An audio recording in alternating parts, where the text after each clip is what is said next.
ആദിവാസി വിഭാഗങ്ങൾക്കിടയിൽ കണ്ടുവരുന്ന പ്രവണതയാണ് വീടുകളിൽ തന്നെ പ്രസവിക്കുന്ന അവസ്ഥ. പലപ്പോഴും ആശുപത്രികളിലെ അന്തരീക്ഷത്തോട് ആദിവാസി വിഭാഗങ്ങൾക്കിടയിൽ നിലനിൽക്കുന്ന വിമുഖതയും പേടിയും ഉൾക്കാടുകളിലെ കോളനികളിൽ താമസിക്കുന്ന ഗർഭിണികൾക്ക് പെട്ടെന്ന് പ്രസവവേദന തുടങ്ങുമ്പോഴേക്കും ആശുപത്രിയിൽ എത്തിച്ചേരാൻ സാധിക്കാതെ വരുന്നതും വീടുകളിൽ തന്നെ പ്രസവിക്കുന്ന ഈ പ്രവണതയ്ക്ക് ആക്കം കൂട്ടുന്നു. ഇത്തരത്തിൽ വീടുകളിൽ പ്രസവിക്കുന്ന അമ്മമാർക്കും അവരുടെ നവജാത ശിശുക്കൾക്കും മിക്കപ്പോഴും മതിയായ വിദഗ്ധ പരിചരണം ലഭിക്കാറില്ല. ഇത്തരം പ്രസവങ്ങളിൽ ഉണ്ടാവുന്ന കുഴപ്പങ്ങൾ പലപ്പോഴും മാതാവോ ശിശുവോ അല്ലെങ്കിൽ ഇരുവരുമോ മരണപ്പെടുന്നതിന് വരെ ഇടയാക്കുന്നു. ഈ അവസ്ഥയ്ക്ക് മാറ്റം വരുത്തുക എന്ന ഉദ്ദേശത്തോടെ ആരംഭിച്ച പദ്ധതിയാണ് ആദിവാസി വിഭാഗങ്ങളിലെ ഗർഭിണികൾക്കായി പ്രത്യേകം തയ്യാറാക്കിയിട്ടുള്ള പ്രതീക്ഷ എന്ന പ്രസവപൂർവ്വ പാർപ്പിടം.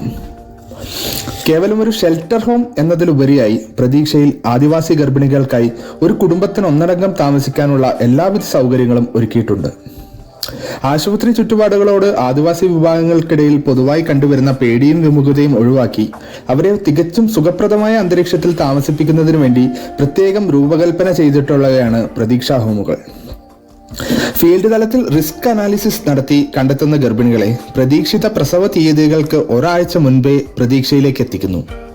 പ്രതീക്ഷയിലേക്ക് എത്തിച്ചേരുന്ന ഓരോ ഗർഭിണിക്കും കൂട്ടിരിപ്പുകാർക്കും ആവശ്യമായ പ്രത്യേക പരിചരണവും മരുന്നുകളും ആഹാരവും നൽകപ്പെടുന്നു. ഇതോടൊപ്പം തന്നെ പഞ്ചായത്ത് പ്രൊജക്ട് മുഖേന ഗോത്ര വിഭാഗത്തിലെ ഗർഭിണികളുടെ പരിചരണത്തിനായി നിയമിച്ച ഗോത്ര അമ്മ എന്ന ആയയുടെ സേവനവും ഇവർക്ക് ലഭിക്കുന്നു.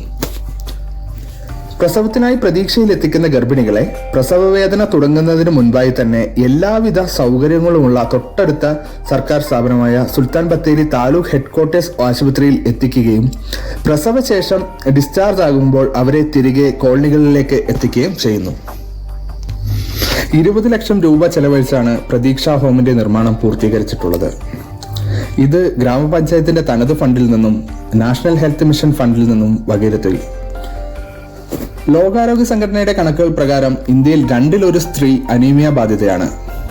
ആദിവാസി വിഭാഗങ്ങളിലെ 15 വയസ്സ് മുതൽ 45 വയസ്സ് വരെ പ്രായമുള്ള വനിതകളിലെ അനീമിയ പരിഹരിക്കുക എന്ന ഉദ്ദേശത്തോടെയാണ് അമ്മയുടെ താരാട്ട് എന്ന പദ്ധതി ആരംഭിച്ചിട്ടുള്ളത്. ഇതിനായി ഫീൽഡ് തല സ്ക്രീനിംഗ് നടത്തുകയും അനീമിയ ബാധിതരായവരെ കണ്ടെത്തി പ്രതീക്ഷയിലേക്ക് എത്തിക്കുകയും ചെയ്യുന്നു. ഇത്തരത്തിൽ ചികിത്സയ്ക്കായി എത്തിച്ചേരുന്നവർക്ക് ആവശ്യമായ മരുന്നുകൾ, അയൺ സിക്രോസ് ഇഞ്ചക്ഷൻ എന്നിവയ്ക്ക് പുറമെ പോഷക സമൃദ്ധമായ ആഹാരവും പരിചരണവും നൽകപ്പെടുന്നു. ഇവരുടെ സ്ക്രീനിങ്ങിനും ചികിത്സ ലഭ്യമാക്കുന്നതിനും തുടർ ചികിത്സയും ഫോളോ അപ്പും ഉറപ്പുവരുത്തുന്നതിനുമായി പരിശീലനം ലഭിച്ച ഒരു സ്റ്റാഫ് നഴ്സിനെ നിയമിച്ചിട്ടുണ്ട്. അമ്മയുടെ താരാട്ട് പദ്ധതിക്കായി നൂൽപ്പുഴ ഗ്രാമപഞ്ചായത്തിന്റെ വനിതാ ഘടക ഫണ്ടിൽ നിന്നും 5 ലക്ഷം രൂപയാണ് അനുവദിച്ചിട്ടുള്ളത്.